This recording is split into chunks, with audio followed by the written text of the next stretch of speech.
त्या काही अडचणीच्या अनुषंगाने चर्चा करण्यासाठी आपल्या सर्वांना निमंत्रित केलेलं आहे. मी राजू शेट्टी साहेबांना प्रतिनिधींना विनंती करतो.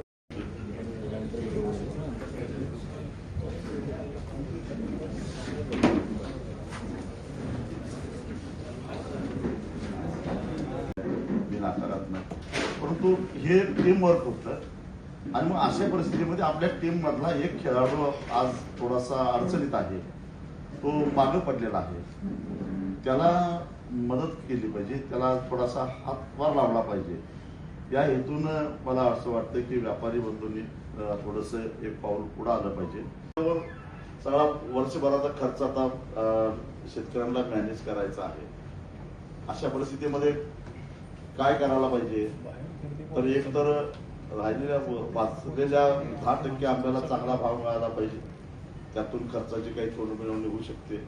सरकारनं मदत करायला पाहिजे. नैसर्गिक आपत्तीमुळं निसर्गामध्ये जे काही वेगवेगळे बदल झालेले आहेत त्याच्यामुळं आंब्याचं उत्पादन केवळ 8 ते 10%च मिळालेलं आहे. 90% उत्पादन घटलेलं आहे.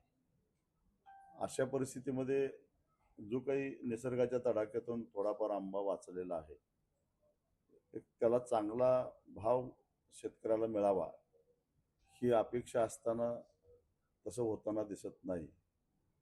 त्याचबरोबर काही बाकीच्या समस्या आमच्या आहेत.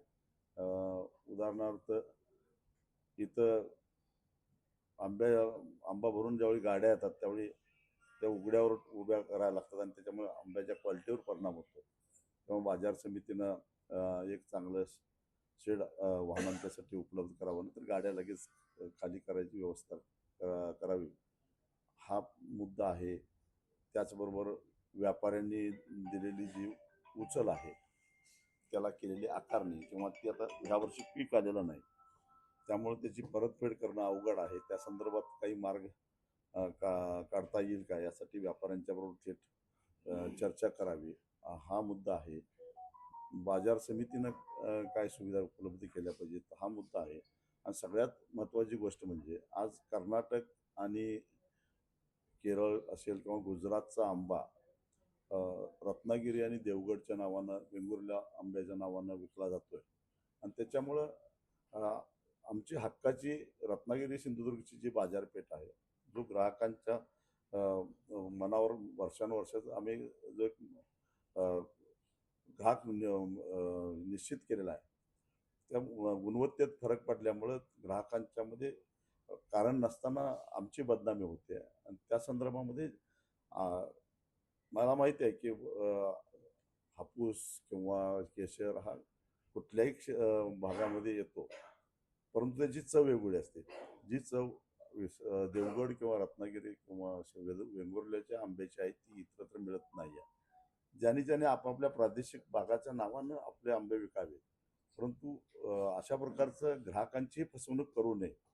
आणि जी पारंपरिक आमची बाजारपेठ आहे त्या बाजारपेठ आमची डिस्टर्ब करू नये, यासारखे काही प्रश्न आहेत. आणि त्या संदर्भात बाजार समितीच्या प्रशासनाबरोबर आणि व्यापाऱ्यांच्या बरोबर चर्चा करून काही त्याच्यातून मार्ग काढता येतो का, या संदर्भात प्रयत्न करण्यासाठी म्हणून आम्ही आज इथं आलेलो. सर, ग्राहकांची जी फसवणूक जे व्यापारी करतात त्यांच्यावरती काही कारवाई होणार का? आता चर्चेमध्ये सगळे मुद्दे येतील, त्याच्यामध्ये व्यापाऱ्यांची काय बाजू असेल तर तेही ते मांडतील, त्यांचंही आम्ही ऐकून घेऊ आणि याच्यातून काय मार्ग काढता येईल. नाहीतर मग शेवटी काय करायचं, बघा लॉकडाऊनमध्ये पूर्ण बाजारपेठ ठप्प झालेली होती, बाजारपेठच बंद पडलेली होती, पण आंब्याचं उत्पादन घटलेलं नव्हतं. त्याच्यातून शेतकऱ्यांनी मार्ग काढला आणि आपला आंबा विकलाच ना, उलट तुलनेनं चांगला पैसा मिळाला त्या वर्षी शेतकऱ्यांना. तर असं काही नाही, प्रत्येक प्रश्नावर उत्तर हे निघतंच, पण ते उत्तर चर्चेतून निघावं ही अपेक्षा आहे. कुठेतरी आंबा हंगाम सुरू झाला असताना कोकणातील आंब्यांना योग्य भाव मिळत नसताना फक्त शेतकरीच नाराज आहेत, यावर 100% नाराज आहे. जो भाव मिळाला पाहिजे तो मिळत नाही आहे आणि म्हणूनच शेतकऱ्यांच्या मध्ये नाराजी आहे. म्हणून शेतकऱ्यांचं शिष्टमंडळ घेऊन या ठिकाणी आम्ही आलेलो आहोत. सर, व्यापाऱ्यांचं असं म्हणणं आहे की जो एक्सपोर्ट होत होता आंबा तो एक्सपोर्ट होत नाही, काय वार होत आहे, त्यामुळे जो आंबा एक्सपोर्ट होतो तो पण मार्केटमध्ये आला आहे. मला मान्य आहे एक्सपोर्ट थांबलेला आहे, परंतु उत्पादनच एवढं घटलेलं आहे की देशांतर्गत बाजारपेठेचीच मागणी आपण यावर्षी पूर्ण करू शकत नाही. मग भाव पडायचं कारणच काय? असं जे तुम्ही केरळ आणि कर्नाटकच्या आंब्याचा प्रश्न केला, तर केरळ आणि कर्नाटकचा आंबा जो असतो तो केजीने विकला जातो आणि जो आपला हापूस आहे देवगडचा तो डझनमध्ये विकला जातो.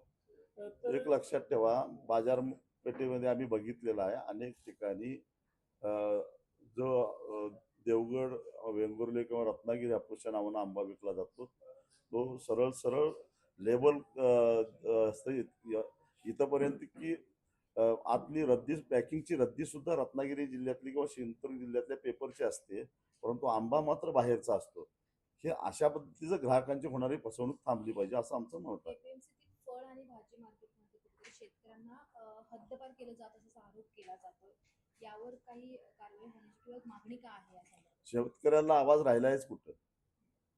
शेतकऱ्याचा आवाज राहिलेलाच नाही आहे आणि म्हणून तर वारंवार आम्हाला अशा पद्धतीनं आंदोलन करावं लागतं किंवा रस्त्यावर यावं लागतं. संचालक मंडळाची मुदत संपूनही ते कोर्टाच्या आधारावर कायम असल्याचं पाहायला मिळतं या ठिकाणी. खरं तर तुर्तास आमचा प्रश्न आहे तो आंब्याच्या दराचा, तो त्यातून पहिल्यांदा बाहेर पडतो.